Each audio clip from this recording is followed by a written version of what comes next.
আমরা প্রস্তুত আছি। ছাত্রলীগ যদি আবার ক্যাম্পাসে আসতে চায় আমরা এর প্রতিহত করব।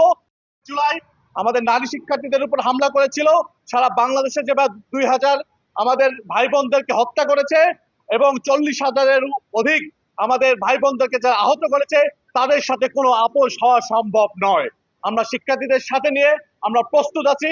ছাত্রলীগ যদি আবার ক্যাম্পাসে আসতে চায় আমরা এর প্রতিহত করব, কিন্তু অবশ্যই বিশ্ববিদ্যালয় প্রশাসনকে এর সম্মুখ জবাব দিতে হবে। তাদেরকে সক্রিয় থেকে বিশ্ববিদ্যালয় প্রশাসন এবং সরকারের সাথে সমন্বয়ের মাধ্যমে এই ছাত্রলীগকে দমন করতে হবে। এই আলটিমেটাম আমরা বিশ্ববিদ্যালয় প্রশাসনকে দিয়েছি এবং আমরা আশা রাখছি যে তারা এই ব্যাপারে সুস্পষ্ট ভূমিকা পালন করে ঢাকা বিশ্ববিদ্যালয়ের শিক্ষার্থীদেরকে তারা এই মেসেজটি দিবেন। আওয়ামী লীগের লোকজন সগৌরবে হাজির হচ্ছে, ভিডিও করছে, মিছিল করছে। একই সাথে দেশের বিভিন্ন স্থানে নরসিংদী রাজধানী সহ আমাদের নারীদের উপর, আমাদের বোনেদের উপর ধর্ষণ হচ্ছে এবং তাদেরকে হত্যা করা হচ্ছে। সেখানে পুলিশ প্রশাসন নির্বিকার ভূমিকা পালন করছে।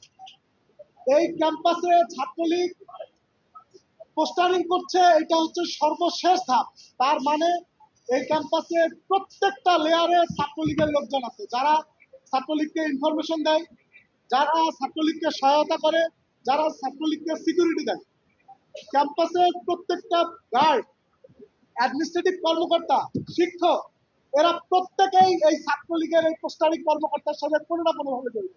কিন্তু বিশ্ববিদ্যালয় অ্যাডমিনিস্ট্রেশন, বাংলাদেশের পুলিশ প্রশাসন কোনোভাবেই তাদের মনে হয় ঘুম ভাঙছে না যে কোনো সময় যে ছাত্রলীগ এসে আমাদের সবাইকে একসঙ্গে মেরে ফেলবে, তার এক পর্যন্ত তাদের ঘুম চলে আসে।